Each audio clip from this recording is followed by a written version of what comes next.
Good morning, friends. This is the first part of a series playing Terraria with not just a summoner build, but summoner damage only. That means I will not be using any weapons, tools, or consumables that deal melee, magic, ranged, or explosive damage.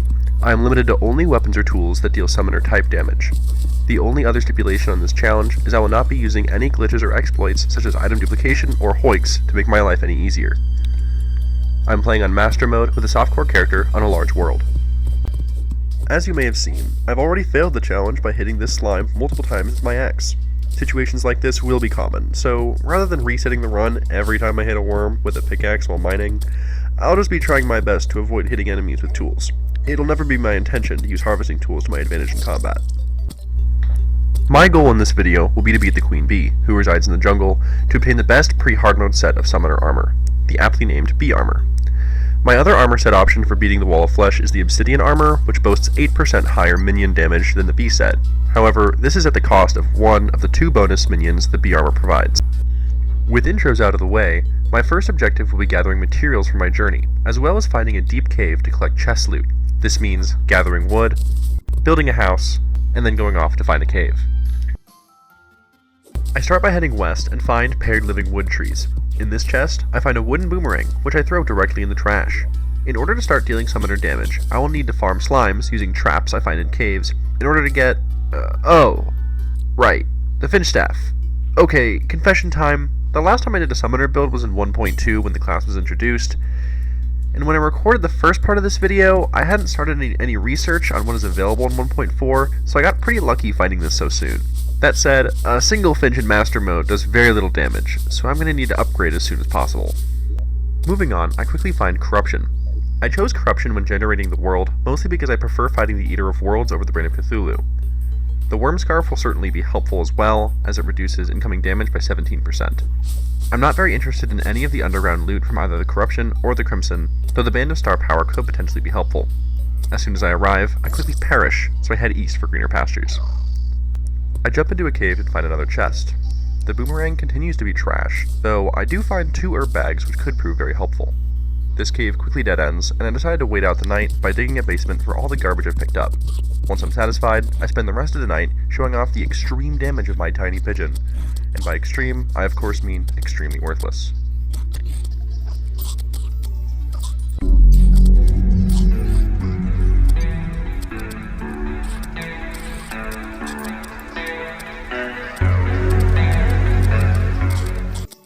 I head east and discover a desert where I collect some cactus. I come across another pair of living wood trees. I grab a second step stool and Finch Staff, as well as this wooden garbage that Redigit won't let me use for torches because he hates me. Just a few steps past the trees, I find a jungle, which fittingly offers me a wooden boomerang, as if to tell me just how excited it is that I'm here. Just a little bit further down, I collect a vine rope book, which is very nice for the early game. After expanding my home for new guests, I leave for the jungle. I use these funny bombs to collect a little clay for plant pots. I keep walking east and find yet another step stool. I have now found 3 wooden boomerangs, 3 step stools, and 2 Finch Staffs, but no aglet. My luck turns around slightly, however, when I find this radar. I stumble upon a Pinky. Pinkies drop lots of coin, as well as pink gel. This is used to make restoration potions, which restore 90 HP with a potion sickness cooldown of 45 seconds, which is 15 seconds shorter than standard potions. I probably won't ever make these, even if they're better. After hearing me insult the pink gel's usefulness, the Pinky phases directly through the wall. While taking chase, I discover minecart tracks. This is exciting, because tracks always have a valuable chest lying somewhere along them. The chance of getting other special loot, such as heart crystals, is also increased simply because they take you down such a long chunk of the underground. I will deal damage with the minecart, deal with it. Before I can explore the tracks, a bat snipes me, and I am sent back home. Rather than continue my expedition, I expand my basement, and while I'm doing this, a meteor shower begins. In the background, you can see meteors burning up in the atmosphere. This means fallen stars will drop like flies. I collect enough to make 7 more mana crystals, putting me at the maximum unmodified 200 mana.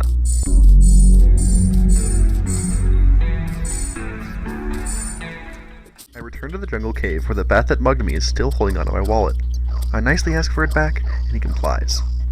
I climb onto the tracks and place torches along them while searching for my golden chest. It doesn't take me long to find it, and I loot the magic mirror, which allows me to travel back to my set spawn.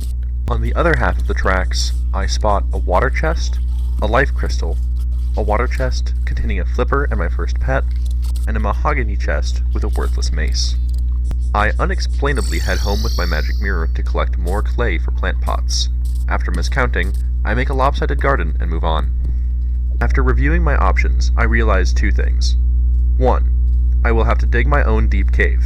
This is very unlucky, as there is usually at least one on spawn side before reaching the corruption or jungle. 2. In order to reach the snow biome to upgrade my summoner gear, I'm going to have to cross the west corruption. The snow biome always generates on the opposite side of the jungle, similarly to the dungeon. I head to the trees on my west to explore and expand the cave beneath them. I don't find a deep entrance, so I check the other tree's roots and find a warding radar, which I equip for the bonus 4 defense. I then find a golden chest further down, which contains shoe spikes, which I think are underrated. I take a short jog through the jungle to find a desert on the other side, but I quickly return to my objective. I decide to use bombs to make a tunnel to what I'm hoping will be my first deep cave. I explore for a while, but don't find much of interest yet.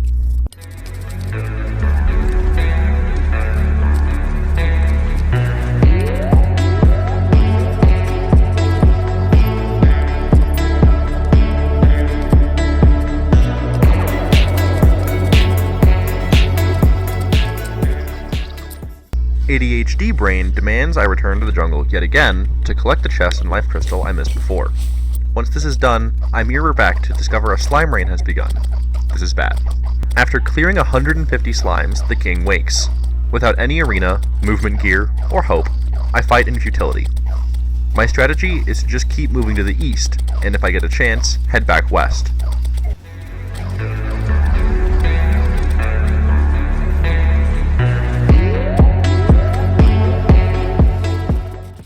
I figure because the king sinks in water, I can use this pond to swim overhead, but it's no use.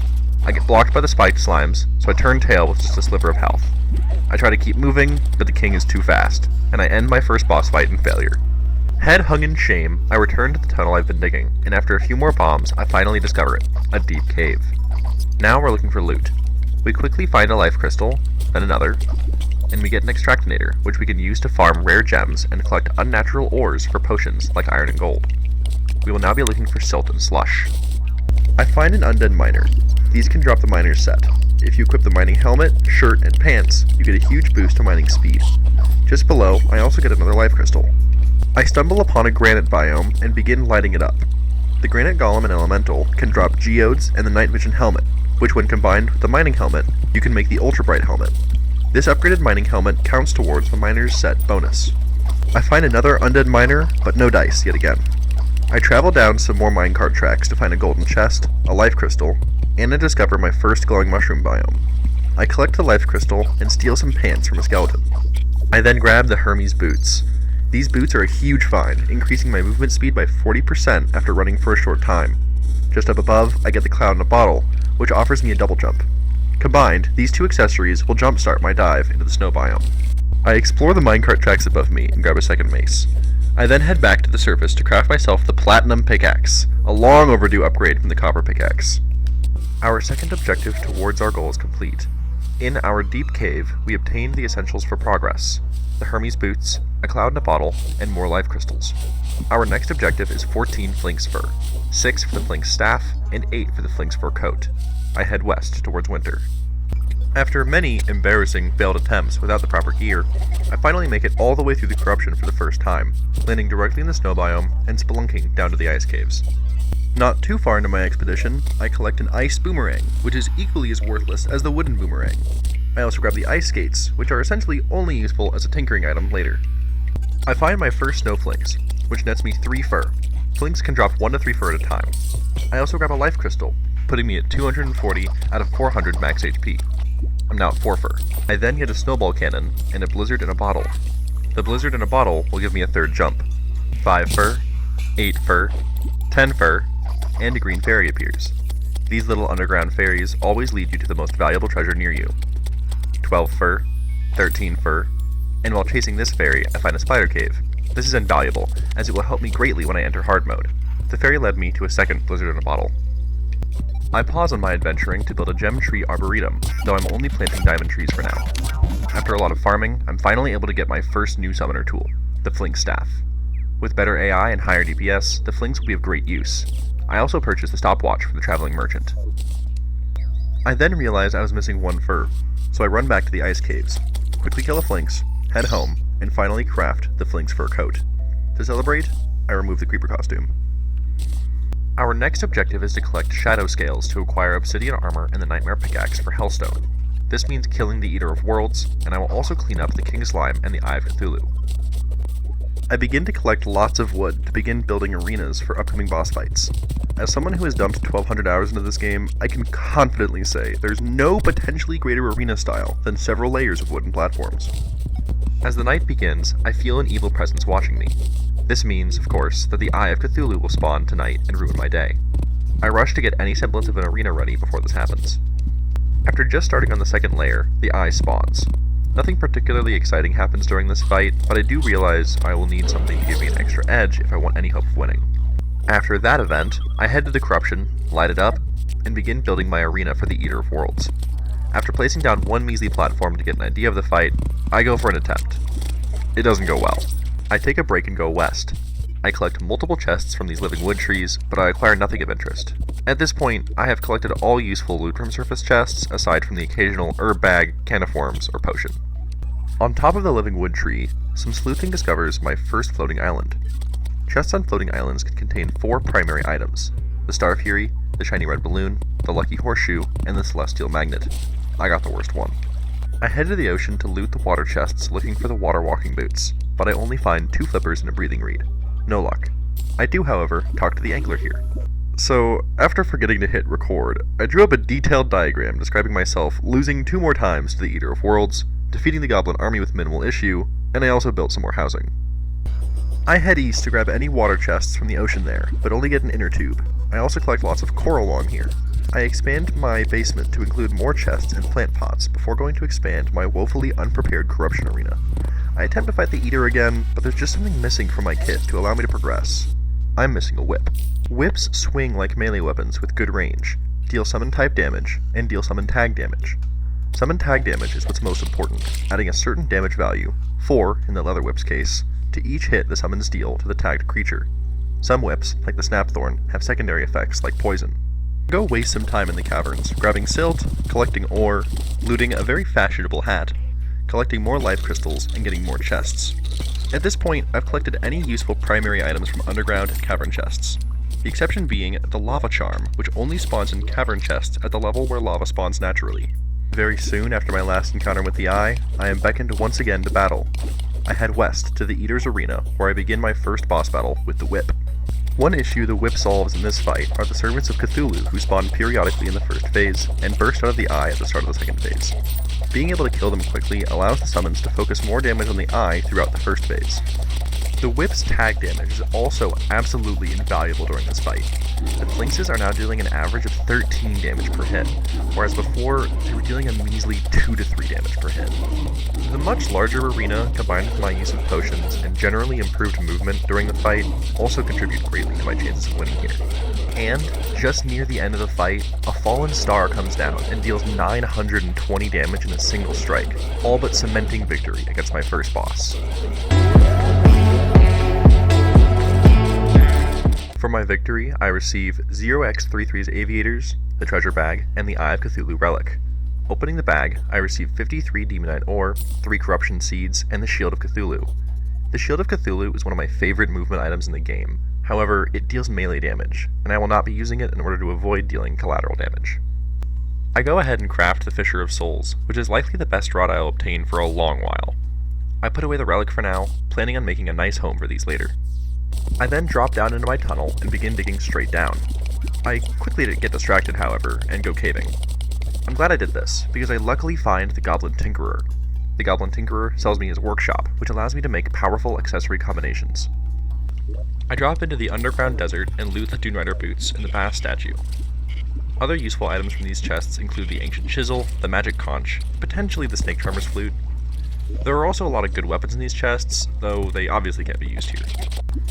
I grab some obsidian after looking around for a second, and then I head home to build more houses and expand my garden. Then, on a whim, I spawn the King Slime. The fight is kind of a joke at this point. I discover quickly that the King Slime does not teleport to platforms directly, and will teleport to the ground beneath you instead. This causes King Slime to slowly jump up to the platform I'm on, while I can take out the trash mobs he spawns.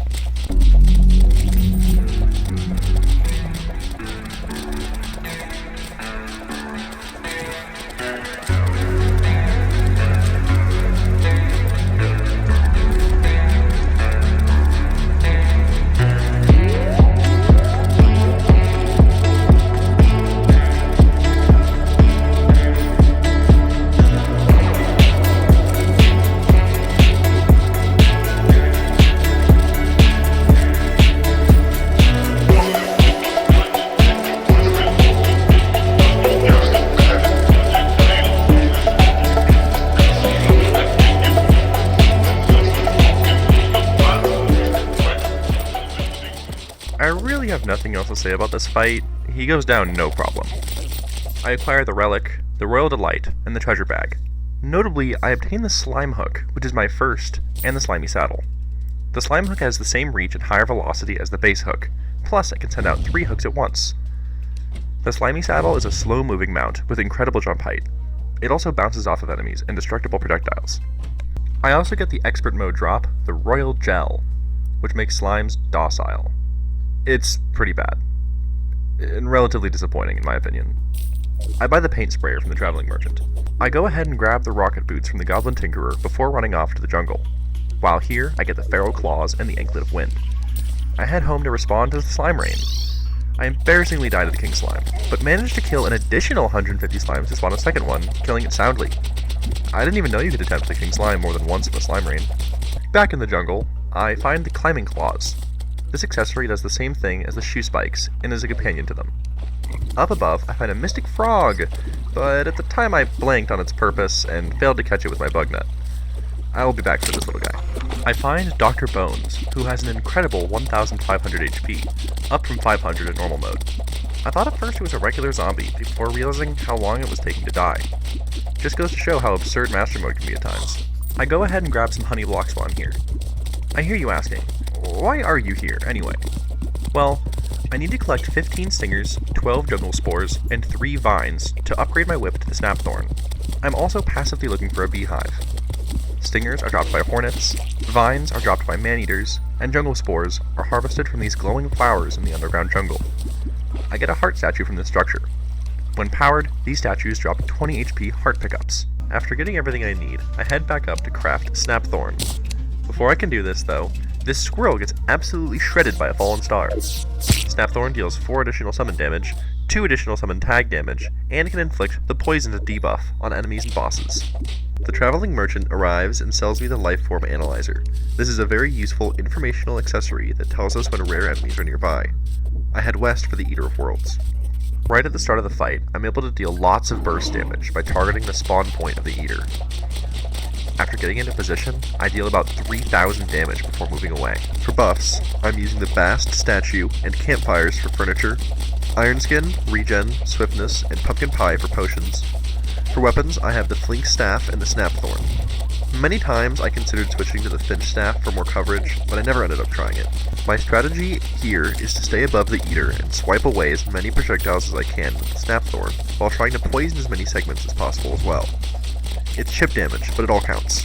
The slimy saddle really proves itself in this fight, helping me avoid lots of damage I might have taken from otherwise poor positioning and movement. Fun fact, the slimy saddle just happens to deal summon damage, making it viable for this build.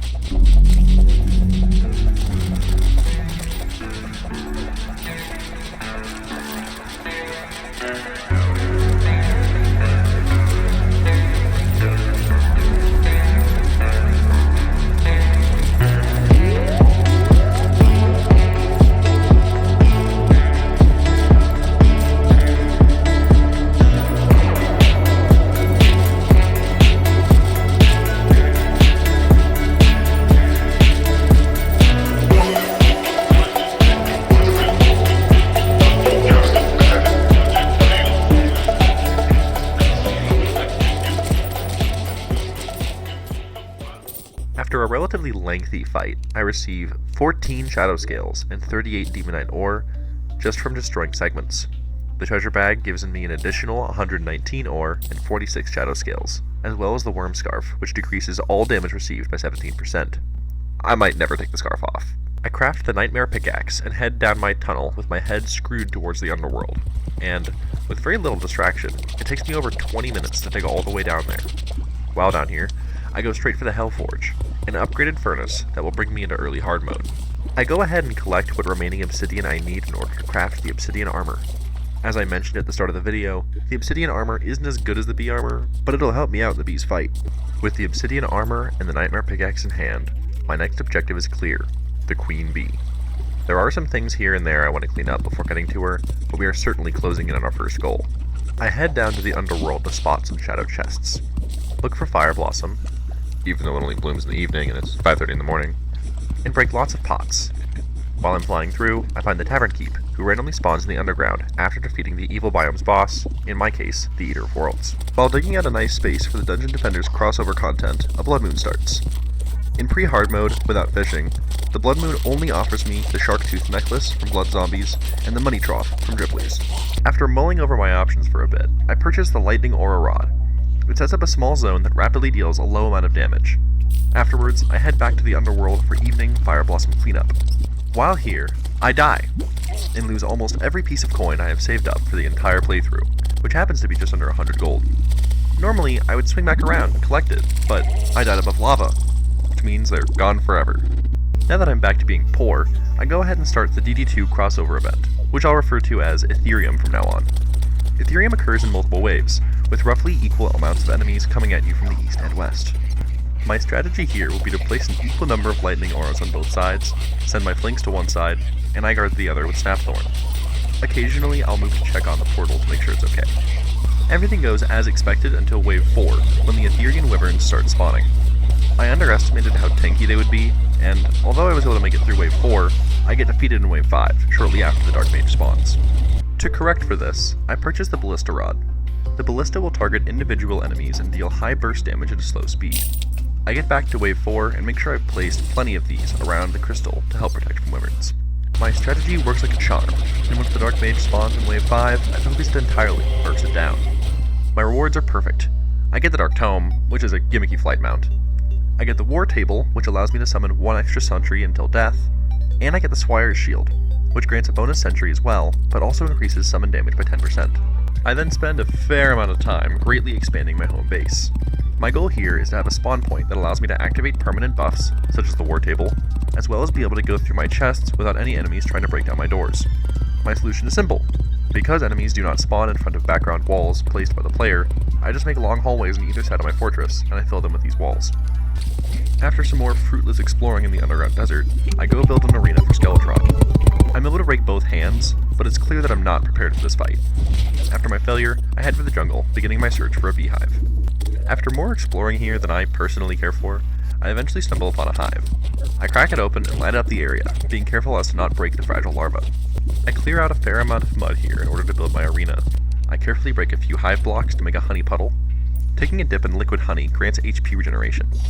I finish up my arena with the bass statue and a campfire. I head home to stock up on potions, making regen, swiftness, iron skin, thorns, and shine. When I return to the jungle, I get down to the tracks and dig a hole to make a quick entrance to the hive. This will be useful later for fishing. My plan was to start the fight by throwing a sticky bomb at the larva and then running up before it explodes. What actually happens is the sticky bomb's entity just destroys it immediately, and the fight is on. The strategy here is very simple.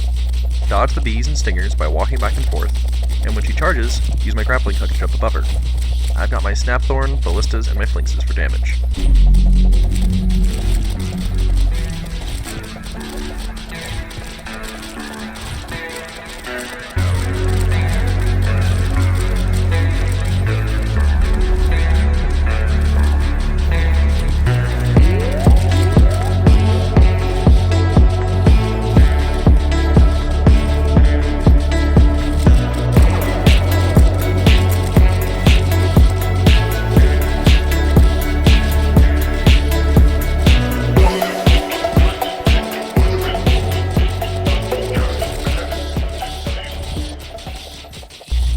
At around 500 HP, the queen gets extremely aggressive, but at no point am I really in any danger. And, like that, she's gone. While I still have my buffs active, I grab this compass, collect some materials, and spawn another. She goes down no problem. After about 15 hours of gameplay, I have finally achieved my first goal, defeating the queen bee. The expert mode drop from the queen bee is the hive pack, which increases the power of friendly bees. This would normally be combined with bee nades to slaughter everything remaining in pre-hard mode, but that's not an option for us. I also got the beekeeper, the bee's knees, the bee minecart, a couple of hive wands, bee nades, the honeyed goggles, which is a flying bee mount, the honeycomb accessory, which spawns friendly bees upon taking damage, and, most importantly, of course, bee wax. With the bee wax, I craft the bee armor and the hornet staff, with just 1 wax left over. The hornet staff deals 17 summon damage, a 6 damage improvement from our fling staff. With our goal finally complete, we set our eyes on hard mode. There is still plenty of cleanup left before we get there, including Skeletron and the dungeon, the deer clops, and of course, the wall of flesh.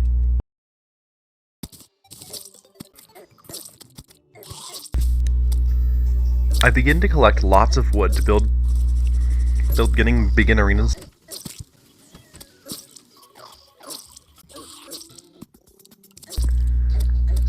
I head down to the underworld to spot some shadow cats.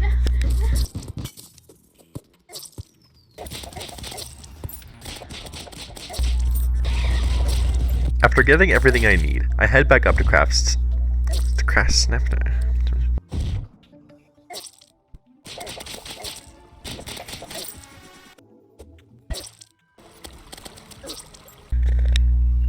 I clear a fair amount of mud here in order to build my area. I carefully break a few hive blocks to make a honey pond, dipping a dip of take liquid.